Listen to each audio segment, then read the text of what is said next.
दोस्तों नमस्कार, मैं हूं प्रकाश चंद्र शुक्ला। एमिनेंट इंस्टीट्यूट की यूट्यूब चैनल में आपका स्वागत है। हम आज डिस्कस करेंगे यूनिट 7 जो है विज्ञान एवं पर्यावरण, उसके तहत एक टॉपिक है जिसका नाम है आपदा प्रबंधन। आपदा प्रबंधन इस चैप्टर से 2-3 क्वेश्चन पूछे जाते हैं, तो इसको आप अच्छे से इस चैप्टर को समझिए और आप जो क्वेश्चन आएंगे उनको आप सॉल्व करेंगे। तो हम बात करते हैं आपदा के बारे में। पहले आपदा होती क्या है? इसको हम डिजास्टर बोलते हैं। इसको क्या बोलते हैं? डिजास्टर बोलते हैं। तो जो भी ऐसी घटनाएं हमारे आसपास या हमारे क्षेत्र में घटित होती हैं जिनसे हमारे जन सामान्य को बहुत ज़्यादा उससे नुकसान होता है या हमारे वातावरण को, इन्वायरमेंट को उससे बहुत ज़्यादा उससे क्षतियाँ होती हैं, उसको हम बोलते हैं डिजास्टर बोलते हैं, आपदा बोलते हैं।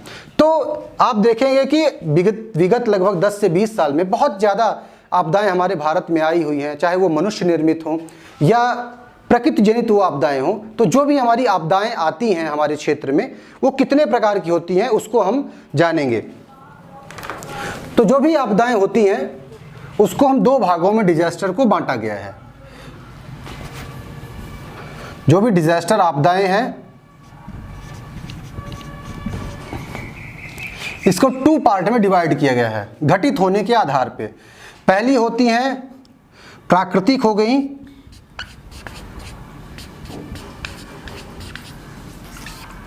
प्राकृतिक होती हैं। दूसरी जो होती है वो होती मैन मेड होती हैं, मनुष्य जनित।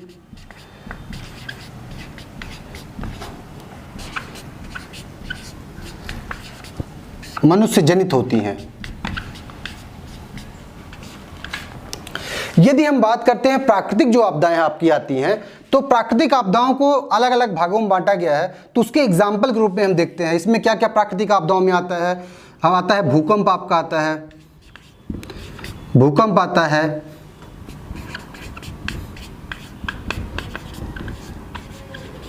ज्वालामुखी आता है, फिर इसमें आपका आता है सुनामी आता है,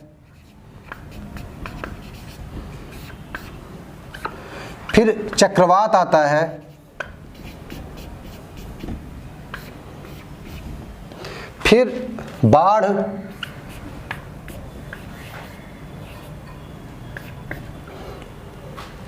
मनुष्य जनित की यदि हम बात करते हैं तो मनुष्य जनित में जैसे महामारी,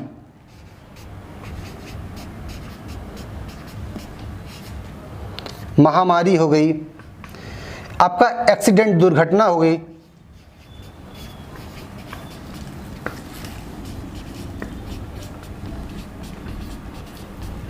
एक्सीडेंट इसमें हो गया आपके। फिर क्या आपका हो गया? टेररिज्म हो गया। जो आतंकवाद होता है ये भी मनुष्य निर्मित, ये क्या है? आपदाएं होती हैं। ठीक है। प्राकृतिक आपदाओं में एक चीज और आप लिख सकते हैं इसमें, जो गर्म हवाएं और शीतलहर,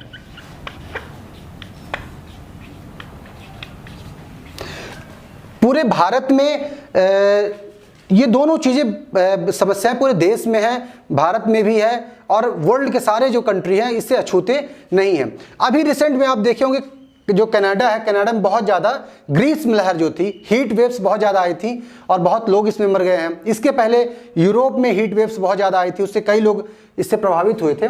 तो ये सारी चीज़ें हो गई प्राकृतिक आपदाएं और मनुष्य जनित जो आपदाएं होती हैं। अब हम एक एक करके यहाँ डिस्कस करते हैं।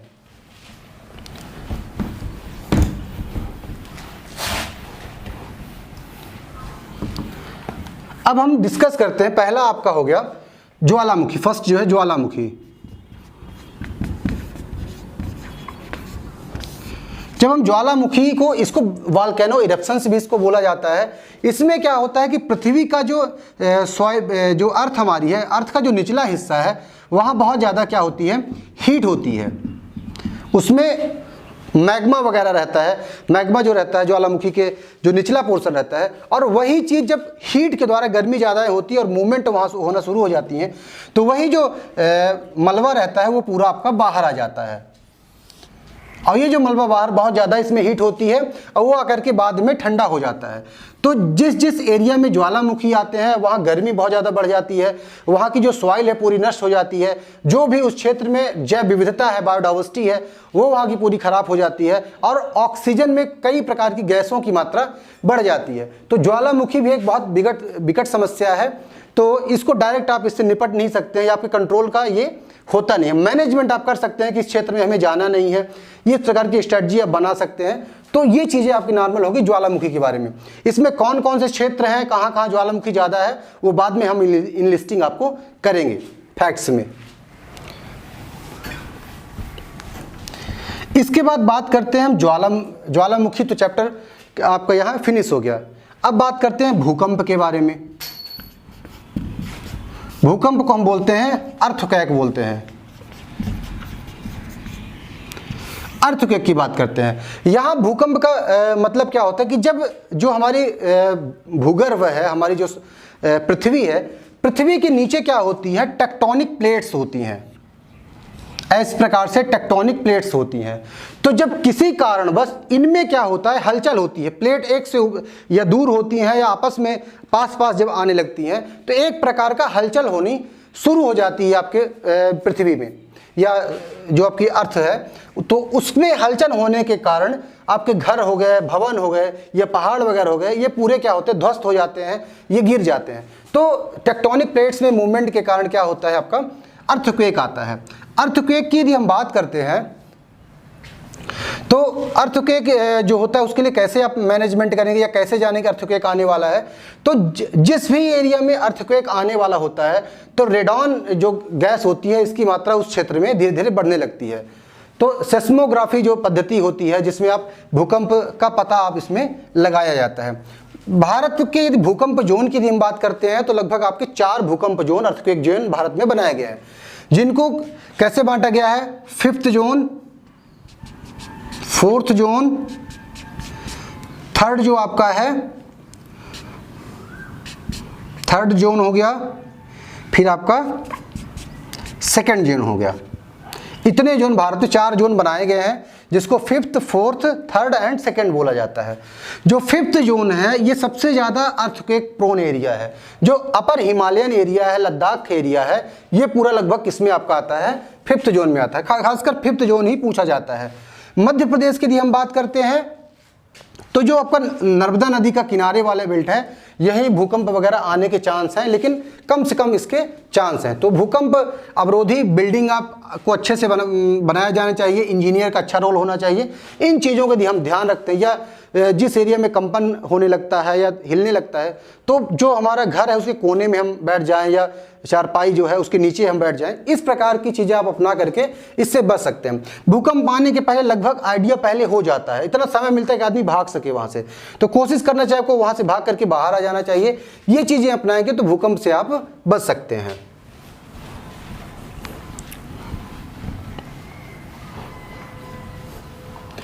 इसके बाद हम बात करते हैं आपकी बाढ़ की।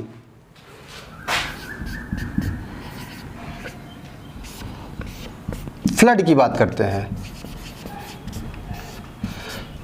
क्या होता है कि जब बहुत ज़्यादा लगातार किसी क्षेत्र में बारिश होती है या किसी दूसरे क्षेत्र में बारिश होती है तो उसका पानी जब नदियों में हो जाता है तो निचला जो थल वाला एरिया रहता है वहाँ बहुत ज़्यादा पानी अधिक से अधिक मात्रा में आ जाता है और पूरा एरिया पानी ही पानी से कवर हो जाता है। तब उसको हम क्या बोलते हैं, बाढ़ कहा जाता है। तो जो बाढ़ है उसके कई कारण हो सकते हैं बाढ़ आने के। पहला तो ये है कि जो आपके डैम बनाए जाते हैं, डैम कई क्षेत्रों में डैम बना दिए गए, जब उनमें पानी ज़्यादा मात्रा में हो जाता है तो वो पानी जब छोड़ दिया जाता है तो निचले क्षेत्र में बहुत ज़्यादा पानी भर जाता है। तो ये एक बहुत बड़ी समस्या होती है। दूसरी बाढ़ का कारण ये भी कि अंधाधुंध वनों की कटाई के कारण भी अब बारिश होगी नहीं होगी तो इतनी ज़्यादा बारिश हो जाती है पूरा एरिया लबालब हो जाता है। वन जो क्षेत्र रहता है वो पानी को अवशोषित करते हैं, उससे क्या होता है कि पानी अवशोषित होकर ज़मीन के नीचे भी जाता है, पहाड़ों में वो एकत्रित होता है। लेकिन जब पेड़ ही नहीं रहेंगे तो पूरा पानी ऑटोमेटिक बह करके छोटी नदियों में चला जाता है, छोटी नदियों से बड़ी नदियों में, और फिर वो पानी समस्या ही पैदा करता है। तो आपका ये फ्लड हो गया। बिहार जो आप बिहार आसाम ये एरिया बहुत प्रभावित है। बिहार आसाम ये एरिया, खास कुछ भाग उत्तर प्रदेश का, ये बहुत ही ज़्यादा फ्लड से प्रभावित होते हैं। तो ये चीज़ें आपको याद करने वाली है क्योंकि कश्मीर में 2014 के आसपास बहुत ज़्यादा बाढ़ आ गई थी, झेलम नदी में बहुत ज़्यादा पानी आ गया था। तो ये आपको चीज़ें बेसिक याद करने की यहाँ ज़रूरत है।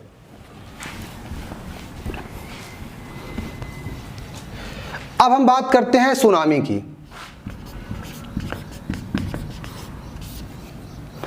सुनामी की यदि हम बात करते हैं तो सुनामी में क्या होता है, जैसे मान लीजिए समुद्र एरिया है।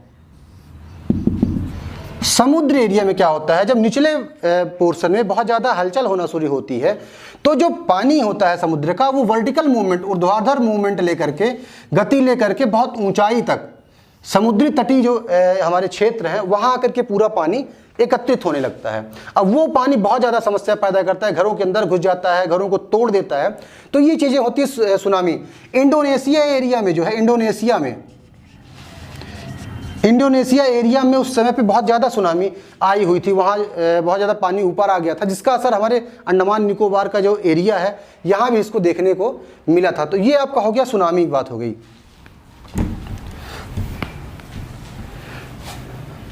ऐसे ही हम बात करते हैं चक्रवात की।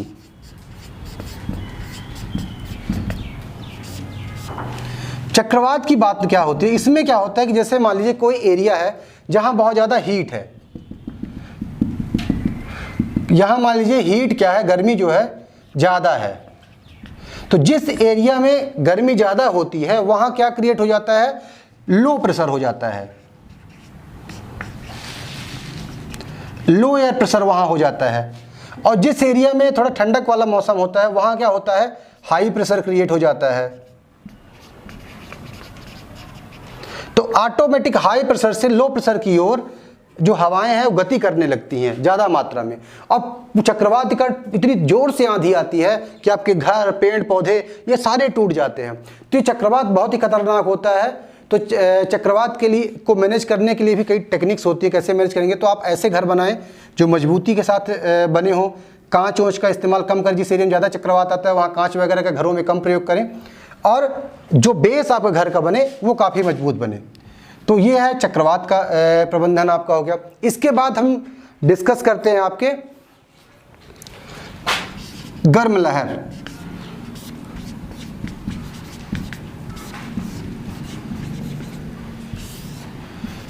खासकर यदि हम बात करें मध्य भारत की, राजस्थान और कुछ भाग उत्तर प्रदेश का, उत्तर भारत का बात करते हैं, तो यहाँ गर्मी के समय में बहुत तेज़ी से गर्म हवाएं यहाँ चलती है, खासकर अप्रैल मई के महीने में, जो झुलसा देने वाली एक गर्म लहर होती है।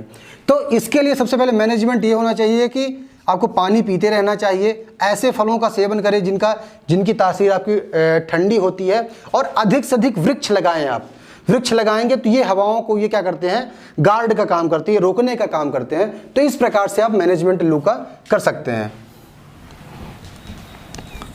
ऐसे ही शीतलहर आती हैं।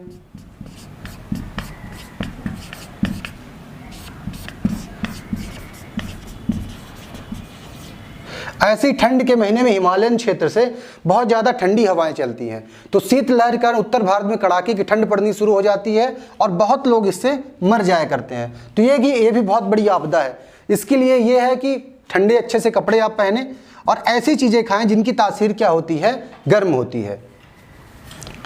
ये आपका बेसिक हो गया आपका जो भी आपदा प्रबंधन के टॉपिक्स हैं, जिसमें अलग अलग आपदाएं आती हैं। तो ये बेसिक आपका रहा जो नेचुरल है, जो नेचुरल कॉजेज हैं। अब हम बात करते हैं जो मैन मेड कॉजेज हैं।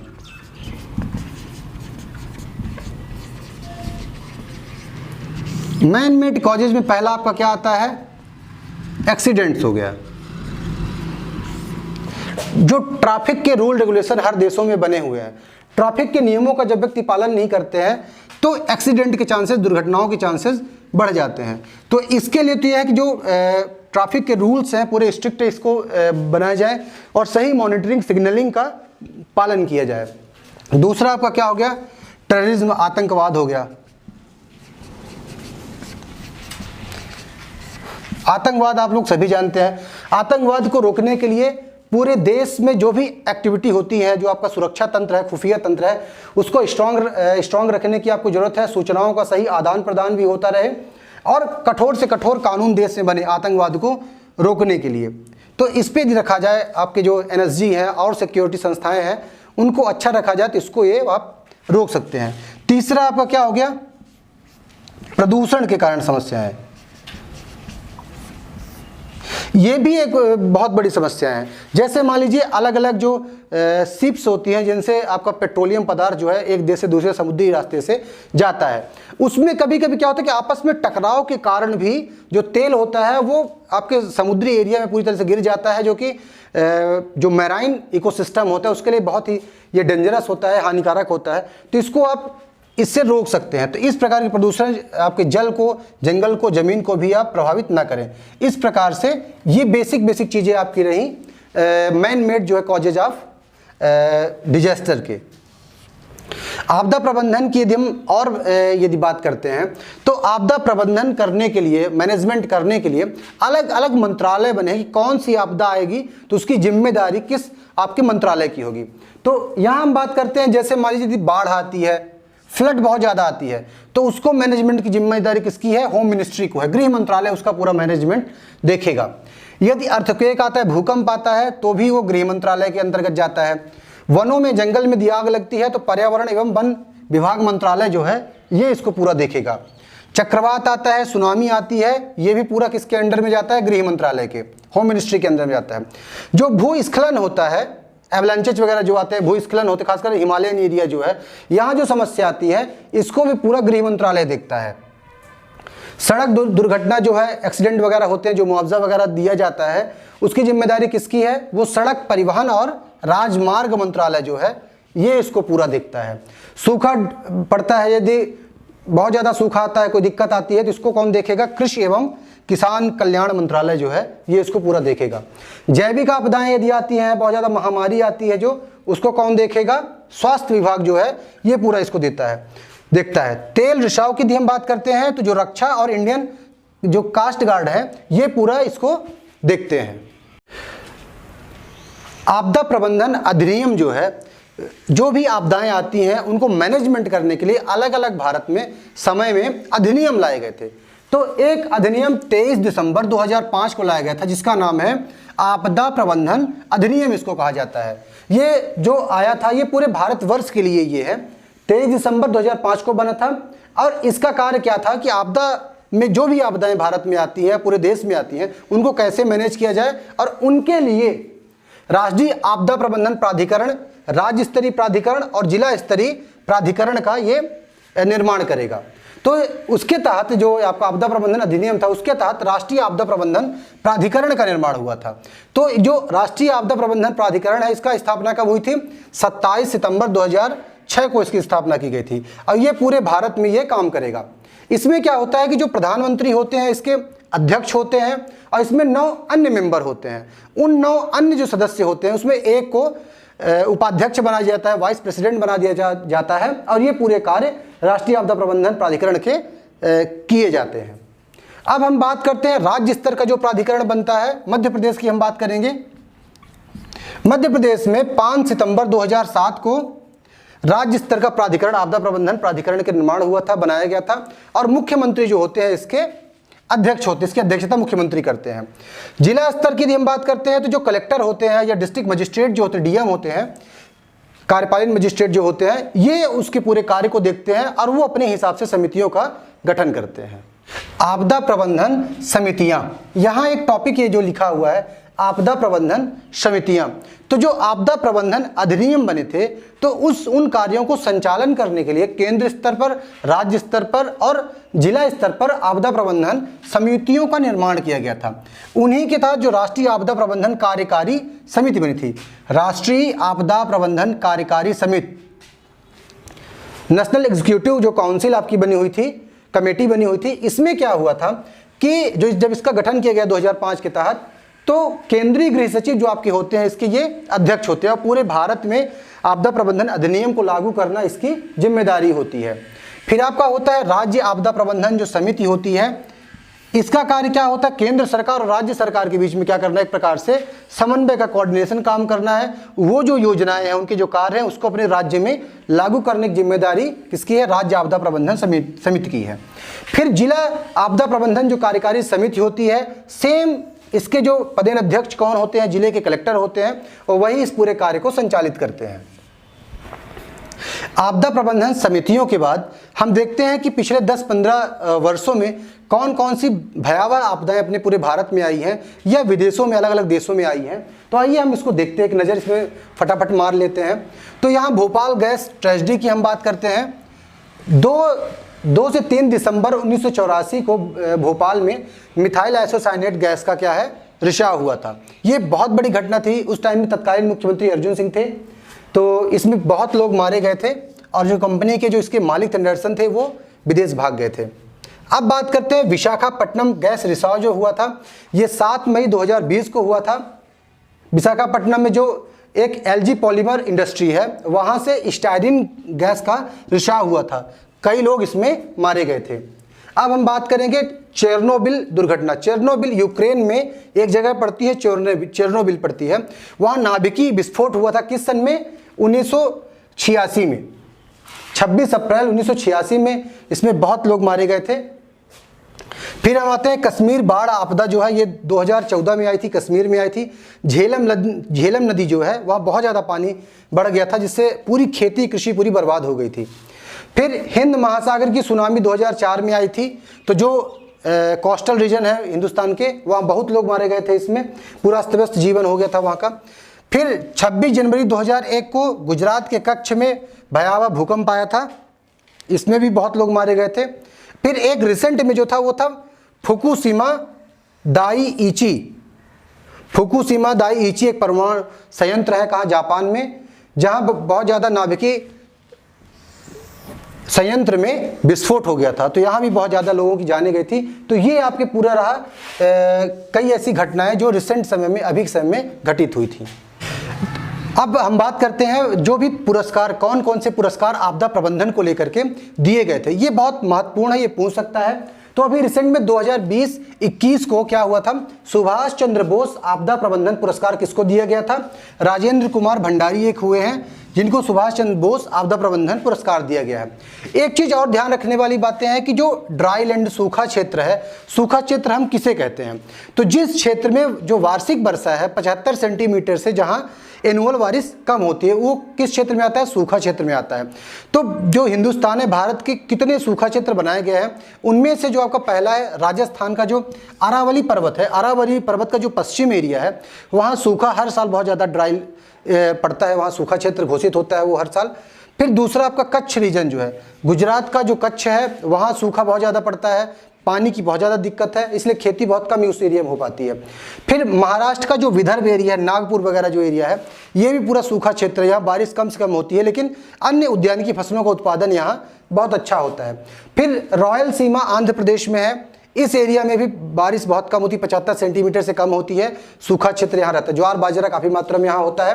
फिर मध्य प्रदेश का जो बुंदेलखंड क्षेत्र है, ये एरिया पूरा सूखा क्षेत्र है, यहाँ बारिश कम से कम होती है। तो दोस्तों ये आपका रहा जो आपका आपदा प्रबंधन का जो चैप्टर था, ये पूरा हमने फिनिश कर दिया है। और आपको कैसा हमारा ये लेक्चर लगा, ये हमारे कमेंट सेक्शन में बताएं, और हमारे इमिनेंट इंस्टीट्यूट को आप लाइक और सब्सक्राइब करिए, और आप हमारे साथ बने रहिए। बहुत बहुत धन्यवाद।